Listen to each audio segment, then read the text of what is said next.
O rei que derrotou a morte 2 vezes. Imagine acordar numa manhã, olhar pela janela e ver 185.000 soldados cercando sua cidade. O maior exército que o mundo já tinha visto. Liderados pelo homem mais poderoso da terra. E você? Você tem muralhas, alguns guardas e uma oração. Esta é a história real de um homem que enfrentou o impossível 3 vezes. E venceu. Não com espadas. Não com estratégia. Mas com algo que a maioria de nós esqueceu de usar. Jerusalém, 715 a.C. Um jovem de 25 anos acabou de se tornar rei. Seu nome? Ezequias. Seu pai, Acais, tinha sido um desastre. Sabe aquele tipo de líder que faz tudo errado? Acais encheu Jerusalém de ídolos pagãos. Sacrificou um dos próprios filhos ao deus Moloque. Fechou o templo de Deus. Transformou o país inteiro num shopping center de deuses falsos. E quando morreu, deixou o reino quebrado, humilhado, pagando tributo aos assírios. Imagina herdar isso aos 25 anos. Mas Ezequias era diferente. A Bíblia diz algo sobre ele que não diz sobre nenhum outro rei de Judá. Confiou no Senhor Deus de Israel, de modo que, depois dele, não houve seu semelhante entre todos os reis de Judá, nem entre os que foram antes dele. Nenhum como ele. Nem antes. Nem depois. Nem Davi. Nem Salomão. O maior em fé.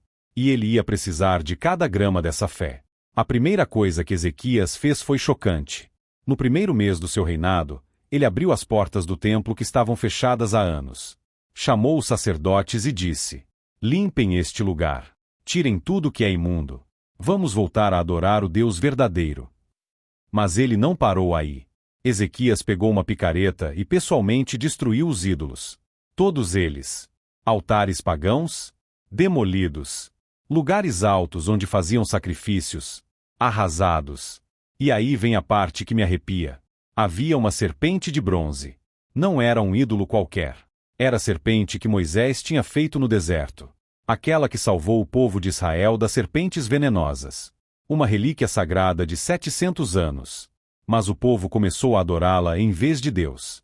Queimavam incenso para ela. E Ezequias despedaçou. Destruiu a relíquia mais sagrada de Israel. Porque entendeu algo. Não importa quão sagrada seja uma coisa, se ela toma o lugar de Deus. É lixo. E todo mundo pensou: esse rei é louco ou corajoso? A resposta: os dois. Anos se passam. Ezequias reforma o país. Restaura a Páscoa. O povo volta a Deus. E ele decide: não vamos mais pagar tributo à Assíria. Pequeno problema. A Assíria era o império mais brutal da história antiga. Quando conquistavam uma cidade, não apenas matavam. Eles empalavam as pessoas. Esfolavam vivas. Empilhavam crânios como troféus. E Ezequias acabou de dizer: não pagamos mais. O rei da Assíria, Senaqueribe, fica furioso.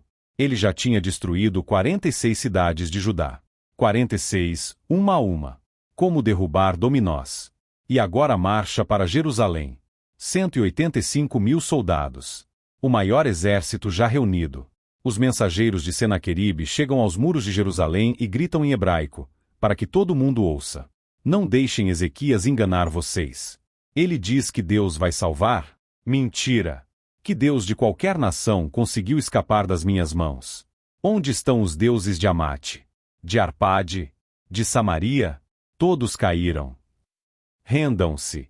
E talvez, eu deixe vocês viverem como escravos.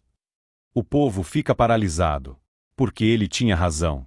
Nenhuma nação tinha resistido à Assíria. Nenhuma. Os conselheiros de Ezequias entram em pânico. Senhor, temos que negociar.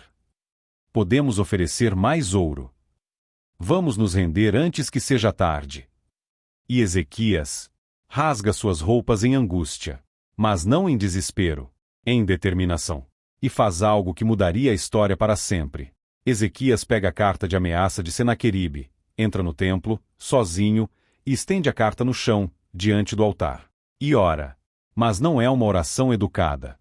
Não é Senhor, se for da tua vontade. É uma oração de um homem desesperado que conhece seu Deus. Escuta o que ele disse. Senhor, Deus de Israel, que habitas entre os querubins, só tu és Deus. Tu fizeste os céus e a terra. Inclina os teus ouvidos, Senhor, e ouve. Abra os teus olhos, Senhor, e vê.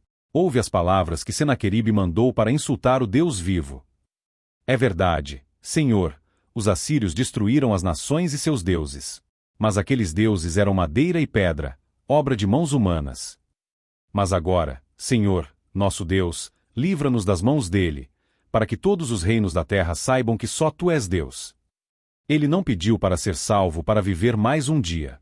Ele pediu para ser salvo para que o nome de Deus fosse glorificado. E algo aconteceu naquele templo.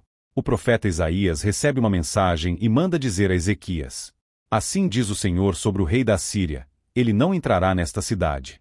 Não lançará nela flecha alguma. Porque eu defenderei esta cidade para salvá-la, por amor de mim e do meu servo Davi. Ezequias sabia. A batalha já estava vencida. Ele não sabia como, mas sabia que estava vencida. Naquela noite, enquanto 185.000 soldados assírios dormiam ao redor de Jerusalém, confiantes, zombando, planejando o massacre do dia seguinte, algo entrou no acampamento. A Bíblia simplesmente diz: e aconteceu que, naquela mesma noite, saiu o anjo do Senhor e feriu, no campo dos assírios, 185.000. Não houve batalha. Não houve gritos. Não houve luta. Apenas silêncio. Um anjo. Uma noite. 185.000 homens. Quando os sobreviventes acordaram de manhã, encontraram um campo de morte. Corpos sem feridas. Sem sangue. Apenas morte. Senaqueribe, o homem mais poderoso do mundo, o homem que nunca tinha perdido uma batalha, olhou para aquilo e correu. Voltou para Nínive. E nunca mais voltou. Anos depois, foi assassinado pelos próprios filhos enquanto adorava seu Deus. O Deus que não o salvou. E Ezequias acordou naquela manhã, subiu nas muralhas, olhou para o campo silencioso e caiu de joelhos. Não em vitória, em reverência. Porque entendeu, a batalha nunca foi dele. Você acharia que a história acaba aqui, né? Mas tem mais. Anos depois dessa vitória impossível, Ezequias fica doente. Não é uma gripe. É uma infecção mortal. Uma úlcera.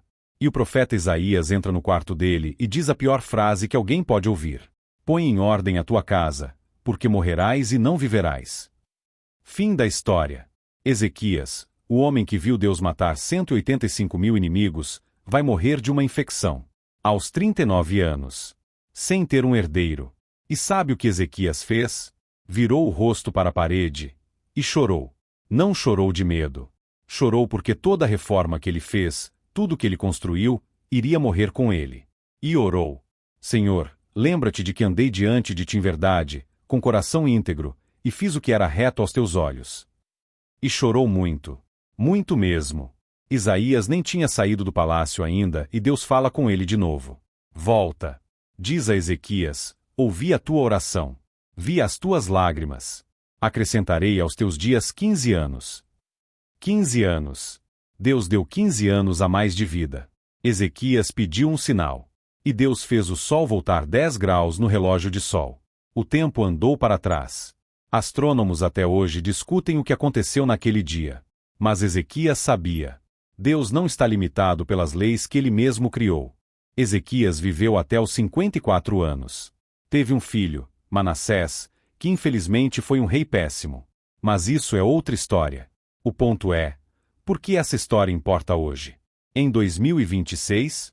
Porque a maioria de nós está cercada. Não por assírios, mas por problemas que parecem grandes demais. Doenças sem cura. Dívidas impossíveis. Relacionamentos destruídos. Sonhos mortos.